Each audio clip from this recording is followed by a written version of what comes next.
ચાલો સ્ટુડન્ટ, તો નેક્સ્ટ જોઈએ ઉદાહરણ નંબર 1.9.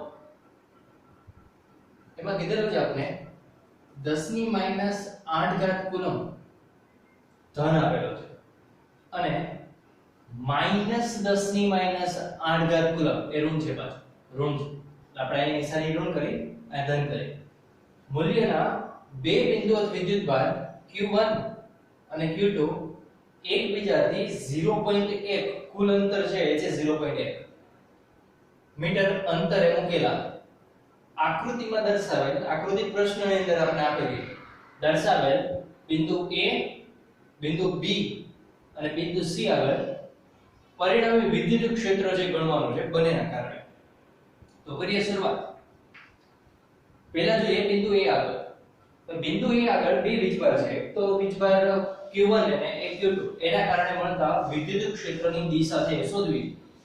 ધનના કારણે વિદ્યુત ક્ષેત્ર ક્યાં મળે આપણે ખબર છે, બહારની દિશા.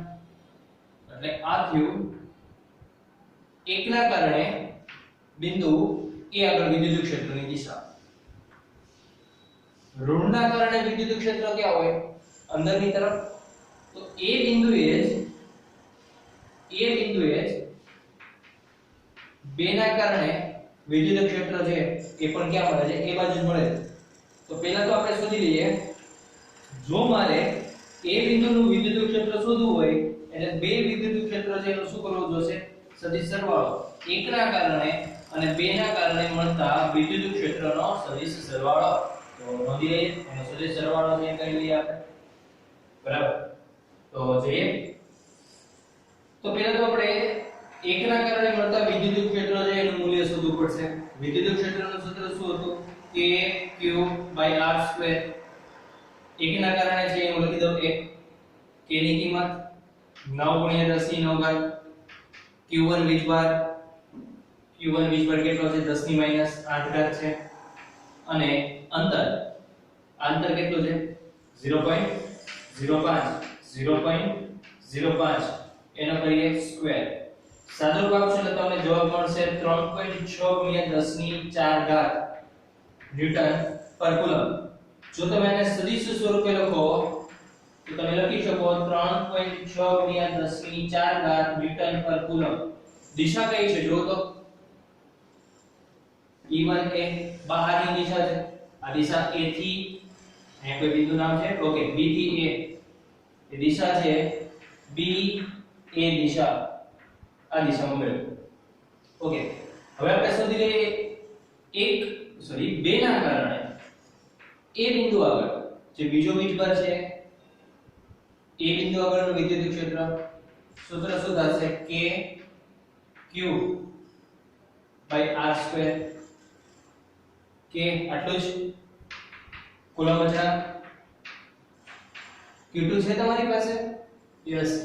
માઈનસ લખશો કે પ્લસ લખશો, જ્યારે અદિશ સ્વરૂપે લખીએ છીએ ત્યારે આપણે માત્ર શું લખીએ છીએ, મૂલ્ય લખીએ છીએ.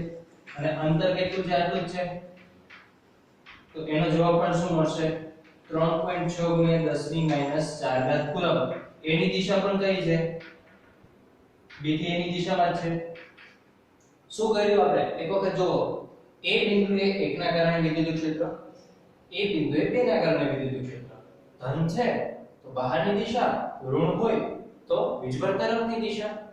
હવે બંનેની દિશા છે સમાન છે તો મારે એ બિંદુએ પરિણામી વિદ્યુત ક્ષેત્ર જોઈએ છે. બંનેનો શું કરી નાખું, સરવાળો. 3.6 × 10 ની +4 ઘાત પ્લસ 3.6 × 10 ની 4 ઘાત 3672 એટલે 7.2 × 10 ની 4 ઘાત ન્યૂટન પર કુલમ. આ મળી ગયું એ બિંદુએ વિદ્યુત ક્ષેત્ર. હવે આપણે જોઈએ બી બિંદુએ વિદ્યુત ક્ષેત્ર. યસ, બી બિંદુ અહીંયા છે. તો બી બિંદુનું વિદ્યુત ક્ષેત્ર એટલે એકના કારણે એટલે વીજભાર એકના કારણે બી બિંદુએ વિદ્યુત ક્ષેત્ર અને બે ના કારણે બી બિંદુએ વિદ્યુત ક્ષેત્ર. એ જોશે આપણે. તો પહેલા તો 1 ના કારણે q1 ના કારણે b બિંદુએ વિદ્યુત ક્ષેત્ર શોધી લઈએ. સૂત્ર શું લખશું કે q1 r2 q1 એટલો જ વીજભાર છે, અંતર એટલું જ છે જે આગળ હતું એ જ, બધું સમાન છે. ડાયરેક્ટ હું જવાબ લખું છું 3.6 ગુણ્યા 10 ની 4 ઘાત ન્યૂટન પર કુલમ. હવે તમે જુઓ તો અહીંયા વિદ્યુત ક્ષેત્રની દિશા કઈ છે? ધન વીજભાર છે, બહારની દિશા હોય, બરાબર. બી બિંદુએ q2 ના કારણે વિદ્યુત ક્ષેત્રની દિશા કઈ મળશે? બી બિંદુએ 2 ના કારણે વિદ્યુત ક્ષેત્રની દિશા છે એ કઈ મળશે? ઋણ વીજભાર છે, અંદરની તરફ વિદ્યુત ક્ષેત્ર હોય. જો મેઈન આખામ છે ને ખાલી વિદ્યુત ક્ષેત્રની દિશા કઈ છે જ છે. બાકી તો તમે સદિશ સરવાળો લેવો તો 11th માં કરીને આવ્યા જ છે. હું થોડી સ્પીડમાં છે એ સોલ્વ કરું છું. તો આ 1b ની દિશા છે એ a થી b ની દિશા છે. a થી b ની દિશા. હવે હું જરાક 2 ના કારણે b બિંદુએ વિદ્યુત ક્ષેત્ર છે એ નોંધી લો.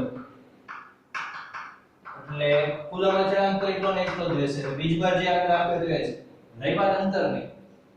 હવે q2 થી b બિંદુનું અંતર કેટલું છે? 0.05 0.05 0.05 એટલે શું થશે? 0.15. એનો કરવાનો છે સ્ક્વેર. આનું આપવાનું છે તમારે સાદું. આનું સાદું આપશો એટલે તમને કંઈક મળશે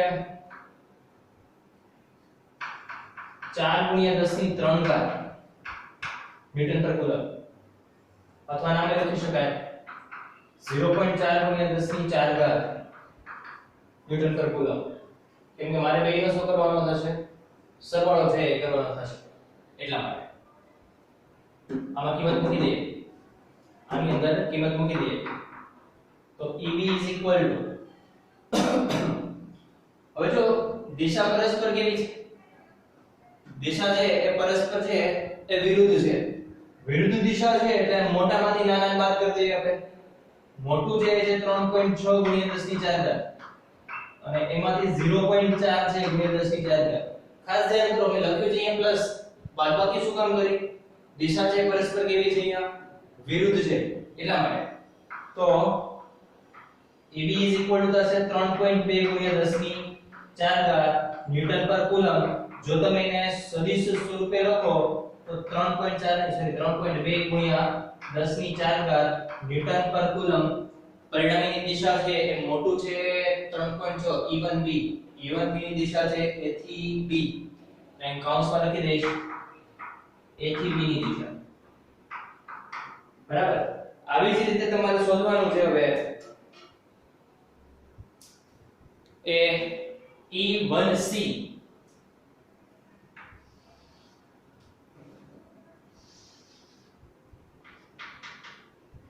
C બિંદુએ E1c અને E2c.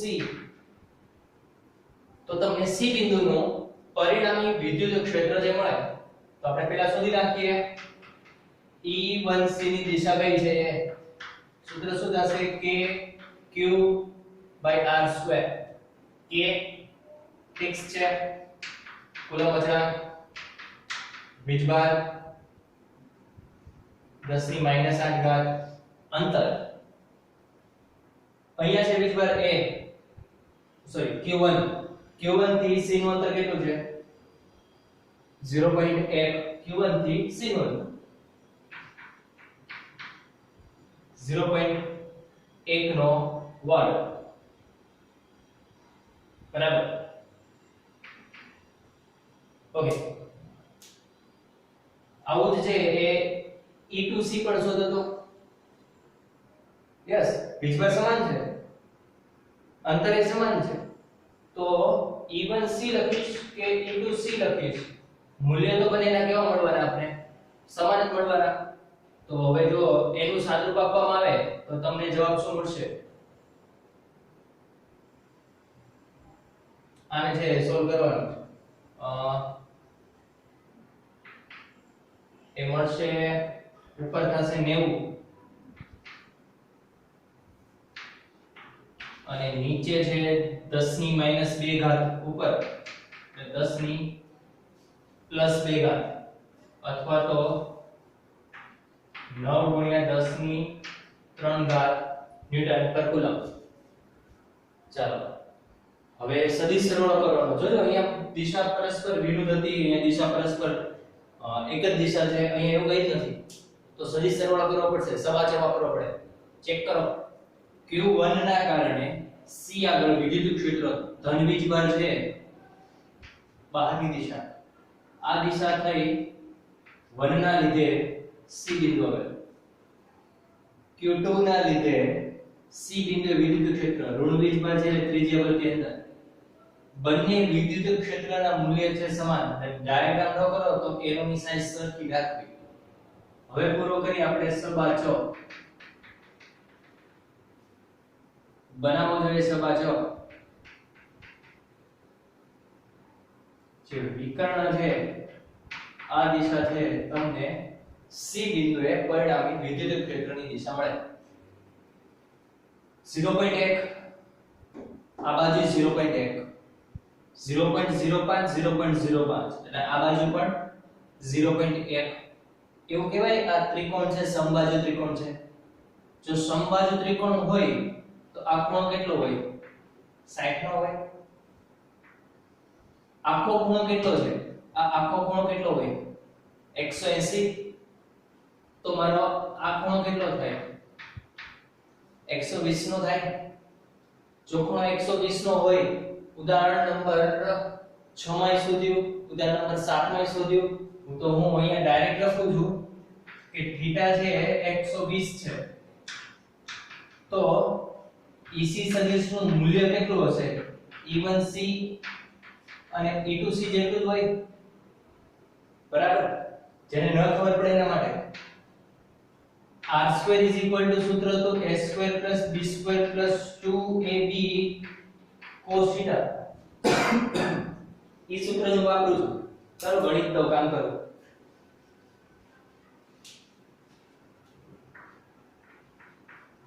તો EC = E1C² + E2C² + 2E1C E2C cos 120 આવું થશે. અને એનું કાઢવાનું છે તમારે વર્ગમૂળ. હવે E1C ને E2C ના મૂલ્ય કેવા છે? સમાન છે. હું આવું લખી શકું E1C² E2C ના બદલે પણ E1C² 2 E1C E1C એટલે થઈ ગયો E1C નો સ્ક્વેર. cos 120 કેટલા થાય? -1/2. એનું શું કાઢવાનું? વર્ગમૂળ. બે બે કાઢ. -E1C² +E1C² +E1C². એક વખત E1C² કેન્સલ એટલે એક વખત E1C² વધે. એનું શું કાઢવાનું? વર્ગમૂળ. એટલે EC શું મળશે? E1C અથવા તો E2C, કેમ કે બંને કેવા છે? એક સરખા. અને કિંમત કેટલી મળી? 9 × 10 ની 3 ઘાત ન્યૂટન પર કુલમ. અને દિશા કઈ છે? જો તો કઈ દિશા છે? B થી A ની દિશા. જો સદિશ સ્વરૂપે લખો તમે 9 × 10 ની 3 ઘાત ન્યૂટન પર કુલમ અને એની દિશા છે B થી A ની દિશામાં છે એ મળે. તો બાળકો નોંધી લઈએ આને પણ.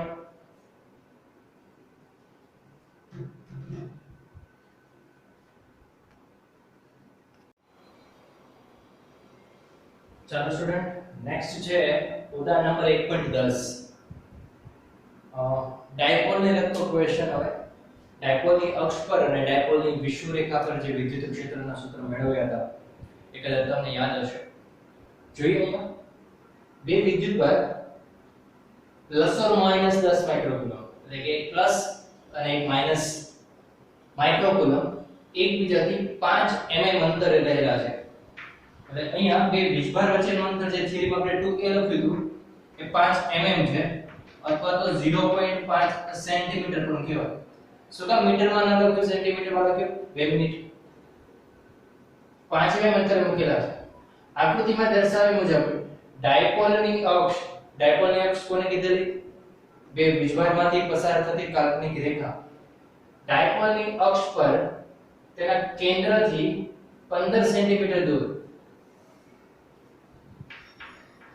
કેન્દ્રથી 15 સેન્ટીમીટર દૂર ધન વીજભારની બાજુએ, આ ધન વીજભાર છે બાજુએ આવેલા P બિંદુ આગળ, એટલે અહીંયા અંતર કેટલું થશે? r.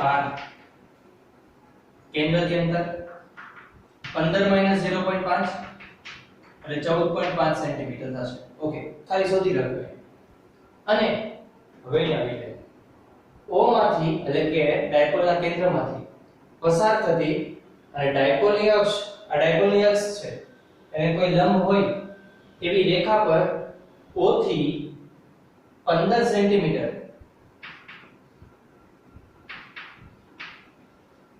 એટલે અહીંયા પણ r છે, આપણે કેટલું આપ્યું છે અહીંયા? 15 સેન્ટીમીટર દૂર રહેલા Q બિંદુએ વિદ્યુત ક્ષેત્ર શોધો એવો ક્વેશ્ચન છે. એટલે કે આ ડાયપોલની અક્ષ પરનું વિદ્યુત ક્ષેત્ર અને આ છે એ ડાયપોલની વિષુવરેખા પરનું વિદ્યુત ક્ષેત્ર શોધવું છે. અક્ષ પરના વિદ્યુત ક્ષેત્રનું સૂત્ર શું હતું? ડાયપોલની અક્ષ પર વિદ્યુત ક્ષેત્ર, અહીંયા જરા ધ્યાન કરો ને તો r છે એ 14.5 સેન્ટીમીટર છે અને અંતર છે ડાયપોલ વચ્ચેનું એ 0.5 mm છે. 14.5 ની સરખામણીમાં 0.5 સેન્ટીમીટર, સોરી 0.5 છે એ ખૂબ નાના. એમાં હજી તો આપણે અડધા કરવાના છે, એટલે a તમે જોવા જશો એટલે તમને 0.25 સેન્ટીમીટર મળે. 14.5 ની સરખામણીમાં 0.25 છે એ ખૂબ નાના છે. કહેવાનો મારો મીનિંગ છે r is much greater than a. આ કિસ્સા માટે ડાયપોલની અક્ષ પરનું વિદ્યુત ક્ષેત્રનું સૂત્ર શું હતું? E is equal to 2kp upon r cube. આવો ફોર્મ્યુલા તો આપણો, કેમ કે r એ a કરતા કેવા છે? ખૂબ મોટા છે. આપણે શું જોશે? ડાયપોલ જોશે p.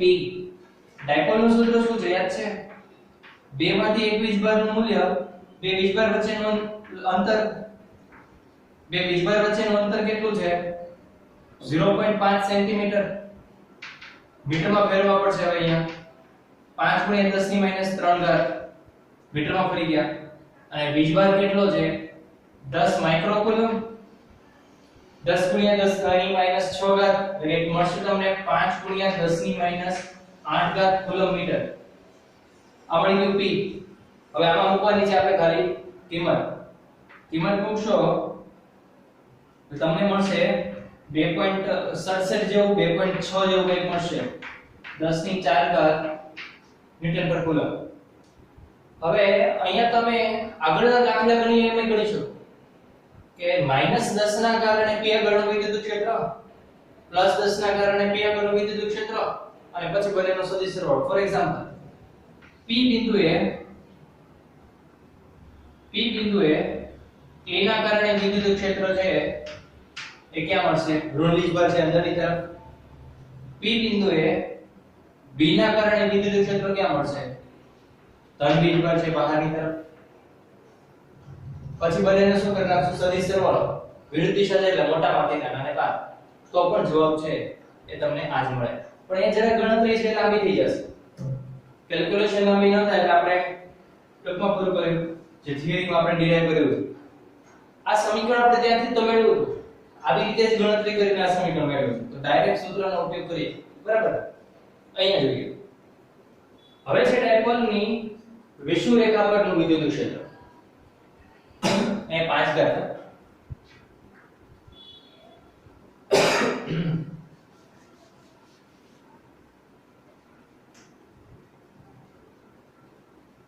વિષુવરેખા પર વિદ્યુત ક્ષેત્ર જોઈએ છે.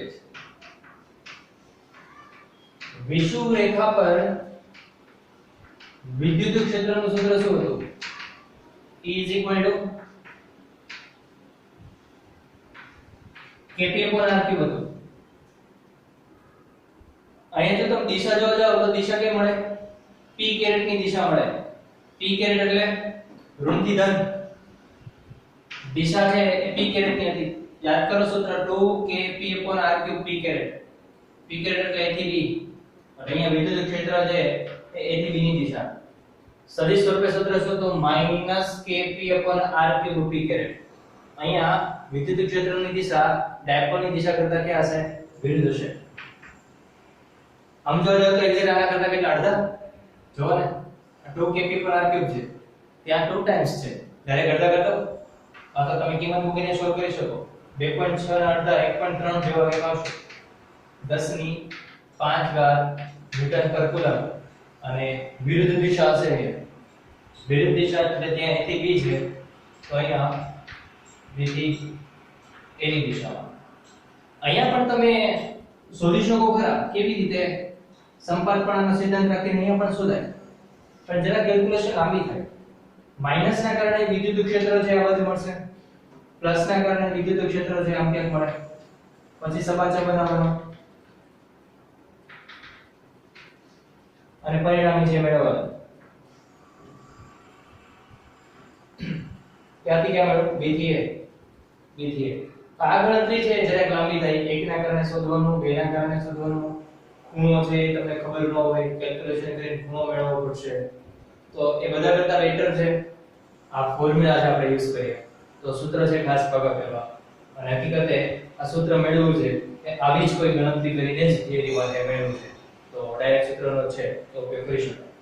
બરાબર, તો નોંધી લઈએ. ખાસ ફોર્મ્યુલા પ્રિપેર કરજો.